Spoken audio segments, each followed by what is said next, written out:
If you're like most Americans over 40, you've probably seen this crushing statistic. Only 11% of people actually retire between 55 and 59. Honestly, I used to think early retirement was impossible too. That number, it's proof that the system is built to keep you trapped. The system wants you to work until 67, spend everything you make, and hope Social Security covers the rest. And here's what really gets me. 67% of 55-year-olds worry that they'll outlive their savings, and with median retirement accounts at just $50,000, who can blame them? So, hey friends, I'm Jason, and thank God I cracked the code and retired early at 39 with around $1 million. And look, if you're sitting there thinking that $1 million sounds impossible, I'm not going to stand here and tell you that it's easy. We both know that's garbage. However, today I want to share the 5 real strategies and 1 bonus strategy that got me here, and how almost anyone can do this in about 15 years if they're willing to go against the herd and fully commit to it. But first, I want you to consider the hidden truth that virtually nobody else will tell you. Every year you wait past 55, you're gambling with your health. Not your money, your actual ability to enjoy the freedom that you've been working toward. And honestly, that matters way more than the money. See, everyone obsesses over having enough money, and sure, money unlocks freedom, but what about having enough healthy years to actually live and enjoy that freedom? You think that waiting until 67 is playing it safe? Man, you're actually risking the only thing that matters. Time when you can still hike, travel, and actually live your life. I made sacrifices to get here, but every single day of freedom in my 40s has been worth more than all the stuff, takeout, and Disney trips that I ever skipped. So if you're over 40 and want straight up practical strategies for retiring early with real numbers, not clickbait, not pipe dreams, hit subscribe right now. This channel is all about honest, step-by-step financial independence, not sell everything and eat ramen for a decade nonsense. And stick with me because I'm about to show you why some of what you've been told about early retirement is built to keep you trapped, and the 5 strategies that will set you free. Here's something that separates 11% who actually retire early from everyone else stuck in the system. While financial advisors will tell you to use the 4% rule and get conservative with bonds in retirement, that advice will actually sabotage your early retirement dreams. Here's what they don't tell you. If you're retiring at 55, you're not planning for a 20-year retirement. You're planning for a 40-year retirement. And that changes everything. So the 4% rule, yeah, forget it. Unless you have boatloads of money saved, you need to dial it back to 2.5% to 3% to make your money last. And those bonds everyone says you need, they're actually dangerous when you've got 4 decades ahead of you. The real secret is staying invested heavily in stocks even after you retire, because your money needs to keep growing for the next 40 years. It's completely backwards from what everyone teaches, but it's exactly how I made my $1 million nest egg work and continue to grow for 9 years and counting. Now, let's talk more about that 4% rule.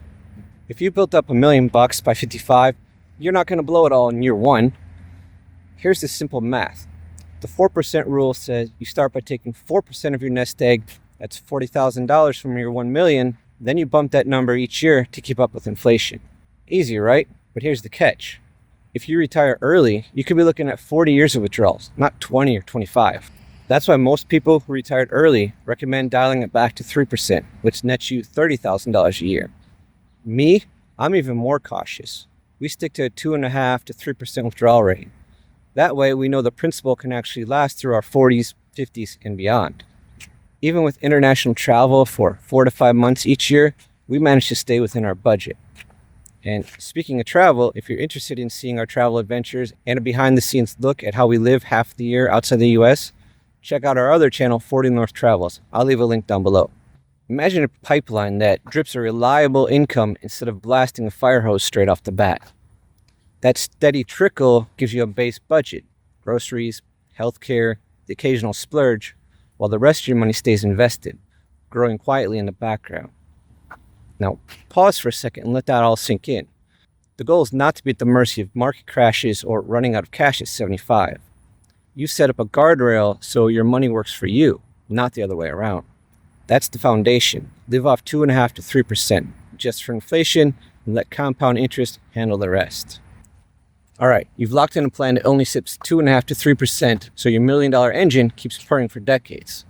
But before that engine can really roar, you've got to pour fuel into the tank, which brings us to the only way to actually build that nest egg in the first place. So you all know the saying, pay yourself first. Well, I didn't just pay myself first. I paid myself 70% of every paycheck. When I was in full tilt fire mode, I socked away 70% of my income for a solid decade.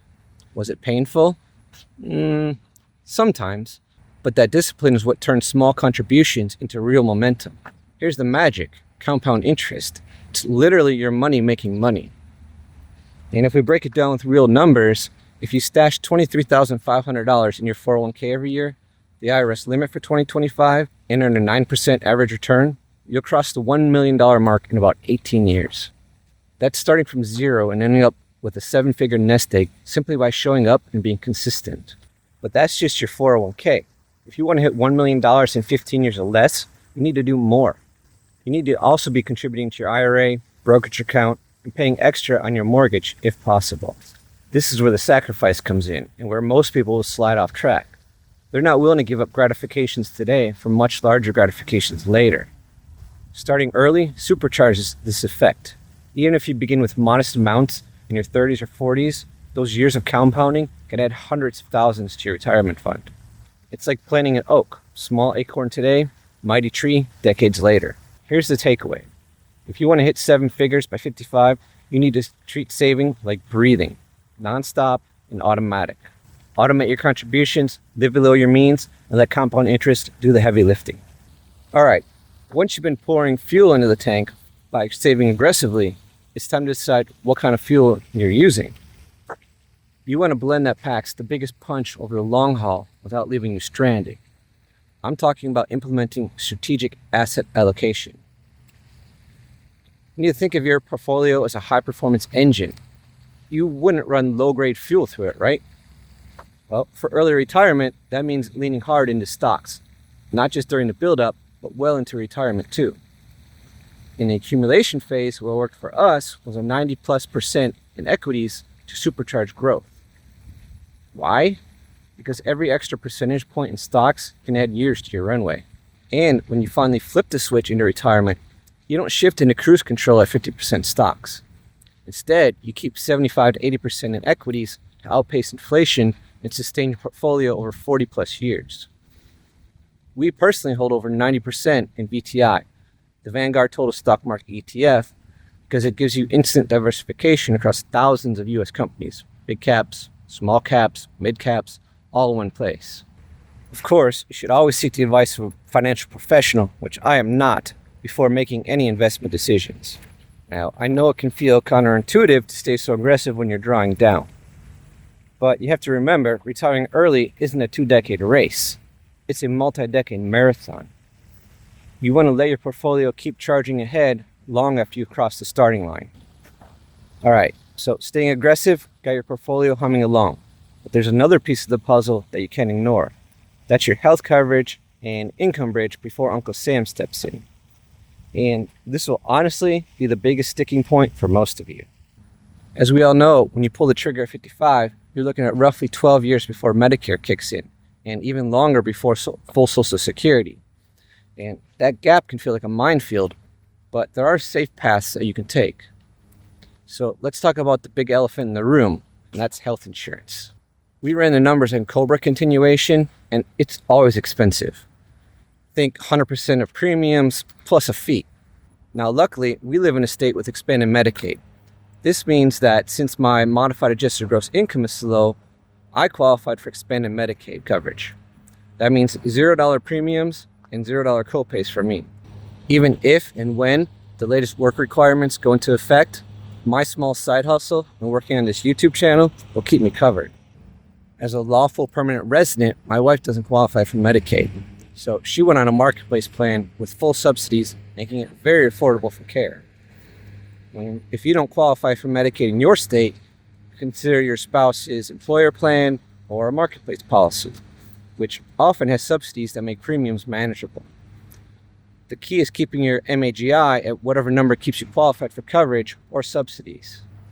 Another option, kickstart a low-stress side gig, freelance, consulting, or a part-time retail job that offers benefits after 25 hours a week, like Target or Costco. One other option that many people are exploring more and more is to consider relocating overseas, even if only until after Medicare and Social Security kick in. You'd be amazed at how much more affordable quality healthcare is in countries like Thailand or Mexico. And you'll also likely discover that your standard of living increases dramatically with the same budget. Next, you need to bridge the income gap. Social Security offers early benefits at 62, but at a permanent reduction. Wait until full retirement age, 67 for most of us, and you get the full amount. In the meantime, lean on your withdrawal strategy, your taxable savings, or even a Roth conversion ladder to avoid a 10% penalty before 59 and a half. Like I said, retiring at 55 takes more than just cash in the bank. It takes a plan to keep your health and income running until Social Security and Medicare comes online. Nail these pieces and you retire with confidence, not anxiety. All right, health and income covered? Check. Now let's talk about keeping more of your hard-earned money in your pocket, because taxes can be the biggest bite out of your retirement budget. Many people are confused as to where they should invest their money. Taxable accounts, traditional IRAs, Roth IRAs, HSAs, so many options. There's no one-size-fits-all answer.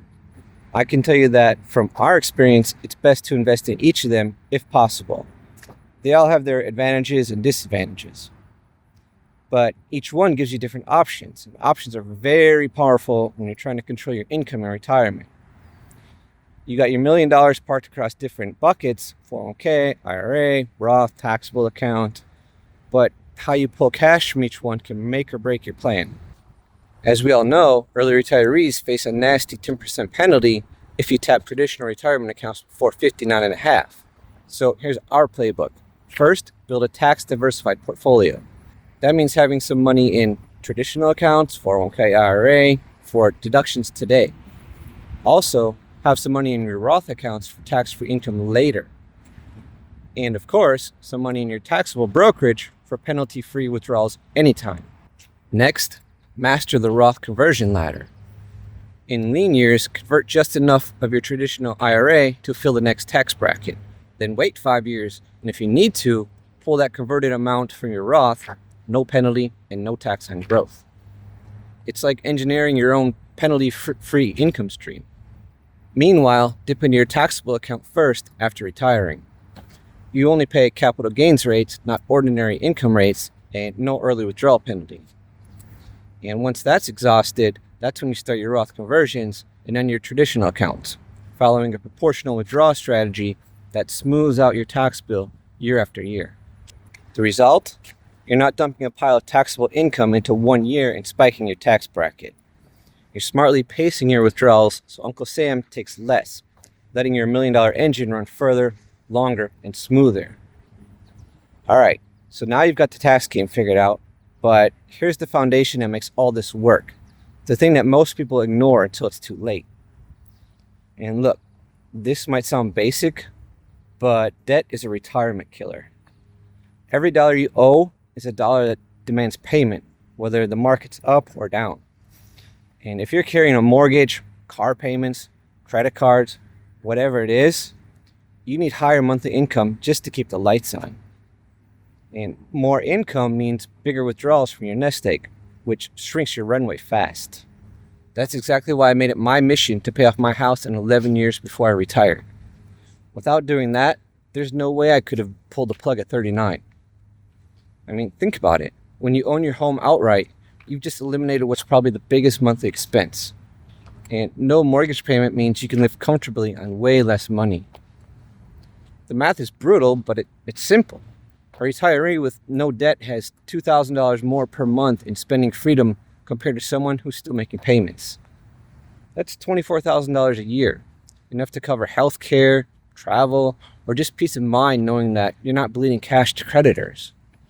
So if you want to retire early and make your million last, start by getting out of debt.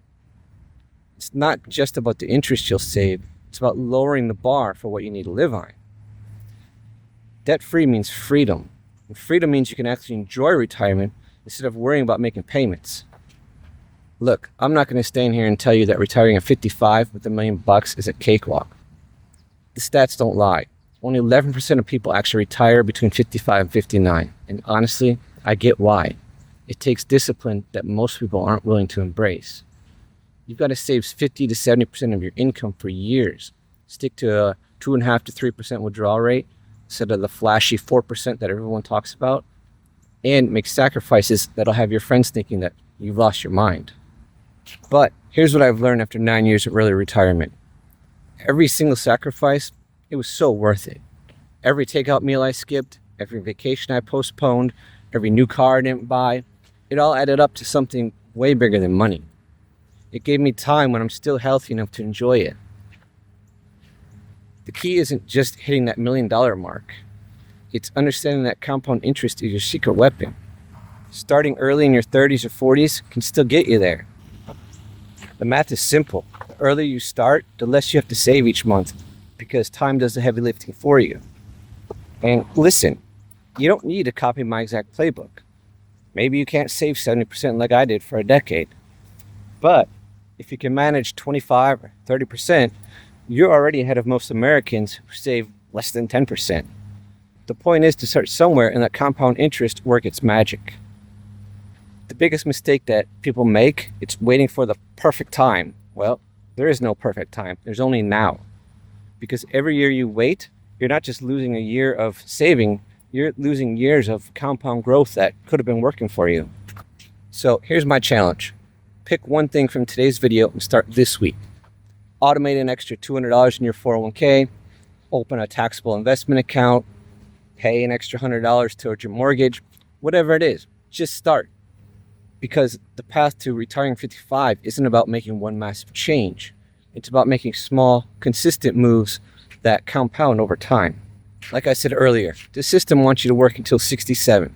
Spend everything you make and hope Social Security covers the rest. But you have the power to write a different story. And trust me, future you will thank present you for taking that first step today. If you're curious to see how we spend our days exploring the world beyond the US, head over to our other channel, 40 North Travels. I'll catch you there. Thanks for watching.